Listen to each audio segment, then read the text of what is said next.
Shameless men all over the place. Old men that should be an example.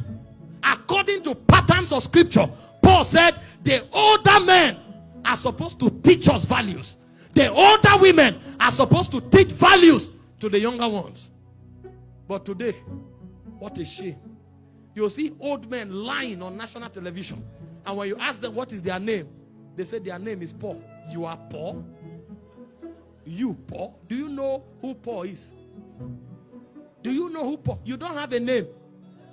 That's what you don't know. You don't have a nomenclature in the spirit. Because there is something about the order of Paul. Paul. There is something they carry.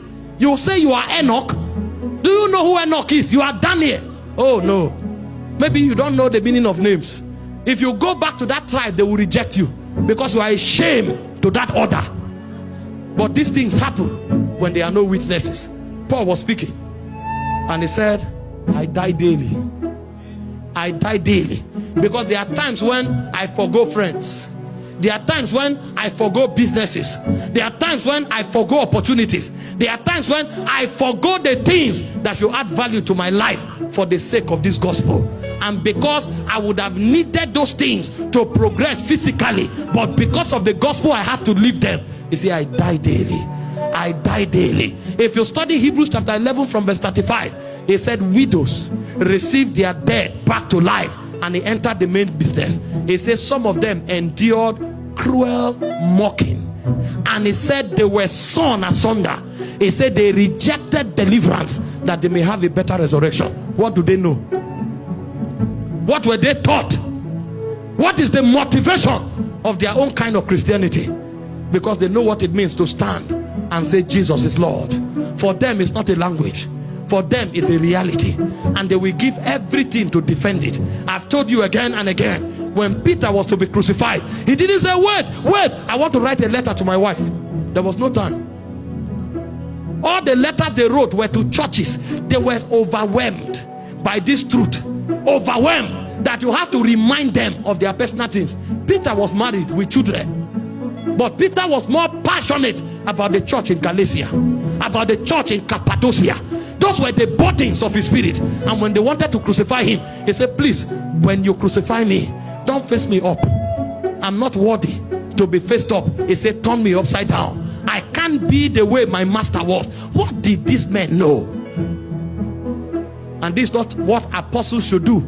This is what every believer should do. Because in the early church, they were numerous. When you start reading church history, you will hardly find birthdays. Nobody cares how you were born. They were interested how you left. And so all you will see are death days. This is when this one died. This is how he died. This is when this one died. This is how he died. We celebrate birthday every year, and our life counts for nothing, because there's nothing we are standing for. And if we have to die, we will die for it. So poor that it is said now that everybody has a price. God forbid, not me.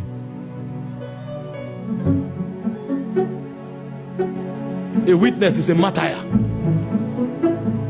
A witness may not be an apostle, he may not be a prophet, but every witness is a martyr. Paul was speaking. He said, what shall separate us from the love of God? The guy came to a point where he was troubleshooting himself. Is there anything on earth that is so precious? He said, is it trial? Is it death? Is it height? Is it depth? Is it pains? Is it nakedness? What is that thing that can separate me from the love of God? He said, there's nothing. That's a martyr. Everyone listening to me, something will come upon your life, and if the whole Nigeria decides to compromise, you will stand. And if you have compromised before, the grace to stand going forward, receive it now.